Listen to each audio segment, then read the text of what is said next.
బీరకాయ పచ్చడికి కావాల్సిన వస్తువులు: తగినన్ని పచ్చిమిర్చి, ధనియాలు వేసుకోవాలి, మెంతులు, జీలకర్ర, మినపప్పు, శనగపప్పు, కరివేపాకు, అల్లం ముక్క వేసి వేయించుకోవాలి. ఆయిల్ వేసి వేయించుకోవాలి. వేయించిన తర్వాత మిక్సీ జార్లోకి తీసుకోవాలి. మిక్సీ జార్లోకి తీసుకున్నాక బీరకాయ పొట్టు వేయించుకోవాలి. అది కూడా మిక్సీ జార్లోకి తీసుకోవాలి. తగినంత చింతపండు, సాల్ట్ వేసి, వెల్లిపాయలు వేసి గ్రైండ్ చేసుకోవాలి. గ్రైండ్ చేసుకున్నాక ఎండుమిర్చి, జీలకర్ర, ఆవాలు, మినపప్పు, శనగపప్పు, వెల్లుల్లి పేస్టు, కరివేపాకు, ఇంగువ, పసుపు వేసి తాలింపు చేసుకోవాలి. తాలింపు చేసినాక గుమగుమలాడే బీరకాయ చట్నీ తయారు. వేడివేడి అన్నంలో నెయ్యి వేసుకుని తింటే చాలా బాగుంటుందండి. ట్రై చేసి చూడండి. ఈ వీడియో నచ్చితే మీరు లైక్ చేసి షేర్ చేయండి, కామెంట్ చేయండి, సబ్స్క్రైబ్ చేయండి. బెల్ ఐకాన్ని సబ్స్క్రైబ్ చేయండి.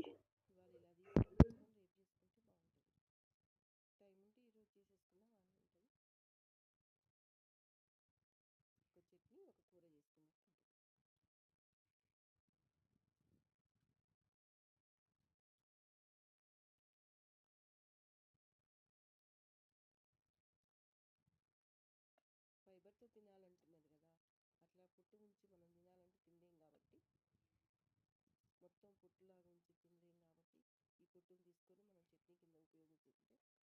దోశల్లో బాగుంటుంది, చపాతీలో బాగుంటుంది, రైస్లో కూడా చాలా బాగుంటుంది.